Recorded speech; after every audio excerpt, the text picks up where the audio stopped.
Hey, everybody. Really excited to speak with Ben, who's currently an account executive at Outreach. Ben has actually been a member of several of the higher levels communities and most recently AE Mastery. I know you just finished Q4 exceeding your quota. We're really excited for the result. Maybe as a starting point, just to set the stage, share a little bit about your journey as a whole in tech sales, and we'll start to break it down from there. Awesome. Yeah, thanks, Eric. I'm glad to be a part of the community. Actually, in 2022, was driving as a Lyft driver, driving autonomous vehicles for a tech company, really missing sales and wanting to really exceed my income. I was making like $50,000 a year. I did a couple courses like Course Careers and ultimately was having trouble landing the job. So looked at some other courses, found your YouTube content, and really decided to dive into tech sales extension. And from there, was able to streamline a process to quickly get hired at Outreach as an SDR, interviewing with 20 plus companies, I think 15 in 1 week at a time. But from there, I think investing in yourself is very important, especially if you could increase your income exponentially or multiply it.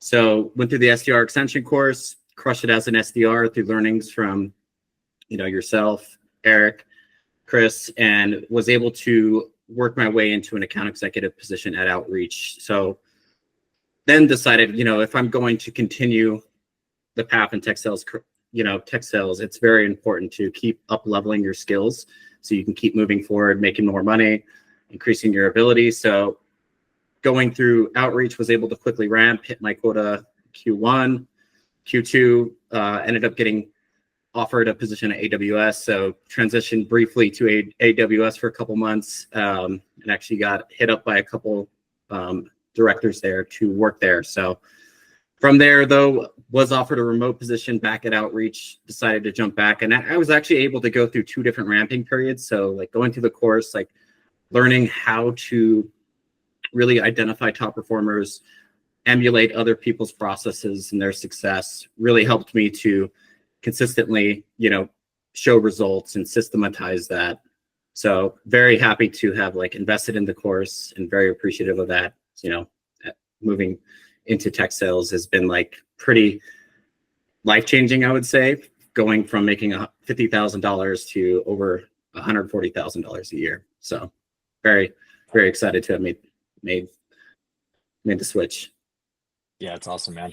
And credit to you. I know it's been a good journey, but you put in a ton of work and I think played your cards really right, and just done a lot of what people aren't willing to do, quite frankly. So it's awesome to see. Maybe one note on the note of training. I know you mentioned kind of the desire to invest in yourself and all of those things. I know you took a couple of different programs along your entire journey. I'd love to maybe just have you contrast what your experience was like with other programs compared to higher levels. What are some of the things that stand out to you, either good or bad, in either direction? I think with a lot of other courses, it's what is the job? What are the terms? Give you some books to read, versus higher levels is going to give you other people's success stories and what their process was, give you the actions of what you need to take step by step to actually land interviews, break into the industry, crush it in the role.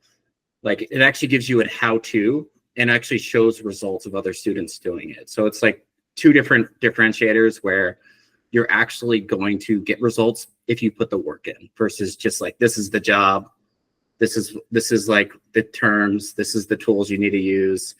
So that's great. It's great context, but a lot of people get lost in the sauce on what do I need to do to actually break into tech sales? And that's what I think higher levels really gives you. And also how to actually crush it in role, keep getting promoted, and keeping your job as well, because the job security is a big thing in the tech industry, in my opinion, right now. So, yeah.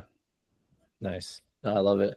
And this is the 3rd time I think we've had you on here, which is awesome. You've kind of crushed it at every single level, and I've been very impressed just that how quickly you've kind of just moved up the ladder. I mean, we knew you were a killer from the very beginning when you broke into tech sales, but even translating that into becoming an SDR, becoming a top performing SDR, getting promoted, you did that very, very quickly.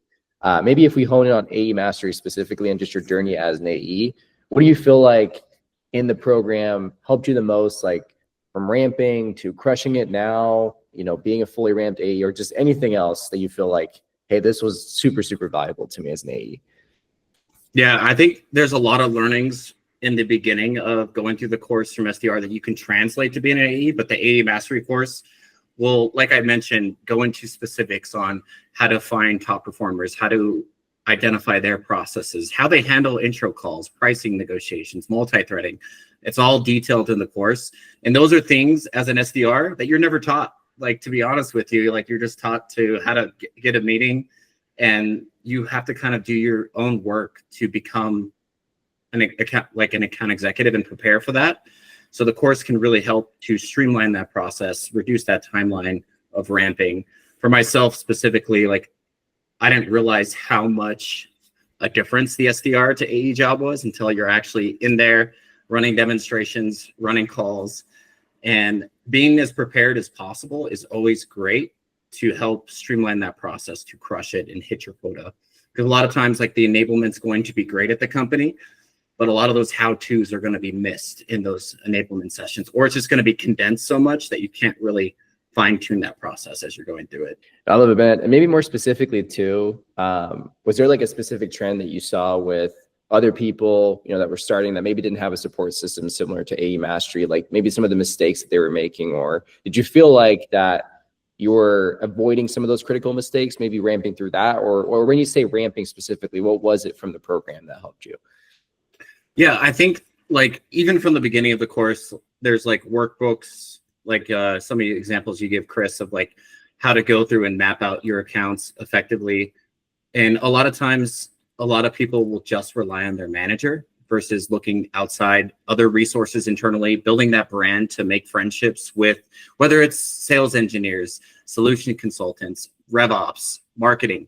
They're all going to help you in specific scenarios. So, like, being able to glean information from what top performers do, how they're interacting internally and with their customers, I think was a big thing for me, to be able to not just run things without any knowledge of how, like, top performers are doing it. I'd say being able to, like, identify those top 3 reps, how they're doing things, how they're working internally, and actually being able to get help internally by building your brand, being a real human being, and like being a friend as well, was like very impactful for myself, where I was able to work closely with one of the top performing AEs at Outreach, learn what his process was, all the way from like texting prospects at the negotiating stage, which a lot of people will never text people, which could be a big, hurdle when you're actually getting close to getting a deal done. A lot of things can come up that you need to tackle fast.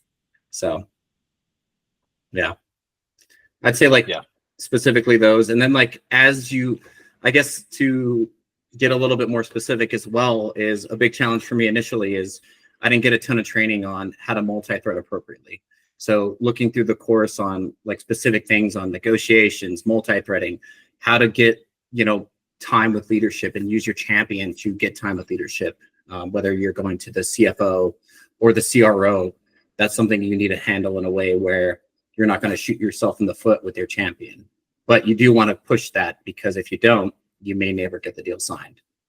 No, it's great. And I think that's exactly why we created what we did. I mean, to be honest, especially something hyper specific to an account executive in tech sales, in our opinion, there's not really an offering that does that. There's generic catch-all, how to sell stuff. There's lots of programs out there.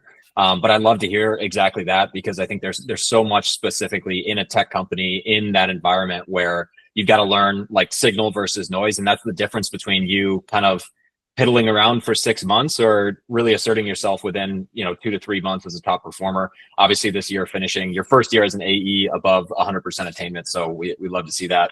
I guess looking back on the experience, for anyone considering a program like in community, like AE Mastery, just really even getting started, is there anything you would give to your younger self or someone that's kind of going on a similar journey to you? Yeah, I would say give yourself some room to mess up, but then take those mistakes and learn from them and change your process. And like, I think that's another thing that ties back to AE Mastery, where a lot of times this could be just trial and error. But if you don't fix critical mistakes that you make in your sales cycle, that's something that is going to continue to make you lose deals, not hit quota, and ultimately not get promoted or be able to keep your job. I think that's super important in tech sales, especially right now, is continuing the success is harder than initially getting the role, in my opinion. So I think that's where I think the AE mastery course is actually a lot more valuable than, say, SDR extension, or even just breaking in initially, because it's a lot of people can get a job in tech sales, but being able to continue that path and have success for a long-term career is really where you got to like make some adjustments and take your mistakes, look at other people, what they're doing, and look at like proven success of like top, other people that have been in the role, whether it's yourself, Eric, in enterprise, selling, or Chris, as well. So I think there's other people that are doing it well, and you really just have to sometimes humble yourself a little bit, is what I would say, and just fine tune your process and be willing to make those mistakes at the same time. No, I love it, man. Well, Ben, you're an absolute killer. I'm super excited just to see you, continue to crush it. It'll be interesting to see what happens over the next 6 to 12 months. Again, not saying you're going to go anywhere else or anything else, but I think you're going to have a really long and awesome career outreach as well, especially since you came back. Now you're crushing it again. I'm just super impressed. But we appreciate the time, and yeah. Yeah, thanks, Eric. Thanks, Chris. Appreciate y'all.